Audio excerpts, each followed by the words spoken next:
রায়টা আমরা এই রায়ের জন্য সারাদিনই অপেক্ষা করতেছিলাম বা সারা মাসেই অপেক্ষা করছি যে কবে এই রায়টা আসবে। আজকে আমরা খুবই সন্তুষ্ট যে এই রায়ের যে আমরা রেজাল্ট পাচ্ছি, এতে আমরা সন্তুষ্ট এবং এই রায়টা যেন অতি দ্রুত কার্যকর করা হয় এবং আমাদের সাভারবাসীর থেকে যারা শহীদ হয়েছেন তাদের যে বিচারগুলো আছে সেই বিচারগুলো যেন ঠিক একইভাবে খুব দ্রুতভাবে ওনারা করেন, সেই আশা আমরা তাদের কাছে করছি। তাদের বিচার চাই আমরা সরকারের কাছে।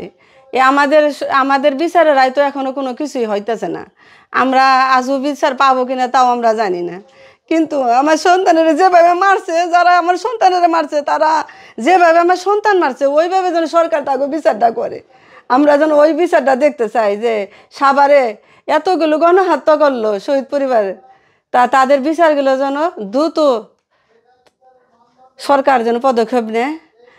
আর আমরা এইটাই সরকারের কাছে অনুরোধ করছি যে আমাদের বিচারটা যেন সরকার খুব দ্রুত করে। শ্রাবণ মারা গেছে সাভার ডাকাটু লং মার্চের মিছিলে যায়, সাভার নিউ মার্কেট স্মরণিকার সামনে আমার বাবা গুলিবিদ্ধ ঘটনাস্থলে আমার বাবা মারা যায়। সেইখানেই থেকে জাহাঙ্গীরনগর আমার বাবার লাশটা জাহাঙ্গীরনগর আনছে।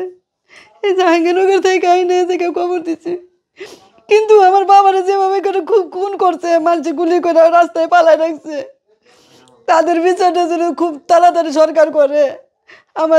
আমাদের পাশে তো এখন দাঁড়ানোর মতো কেউ নাই, কিন্তু আমরা আমাদের আত্মায় তাও একটু শান্তি পাইব যে যারা আমার বাবারে মারছে তাদের বিচারটা যেন আমরা খুব তাড়াতাড়ি দেখতে চাই।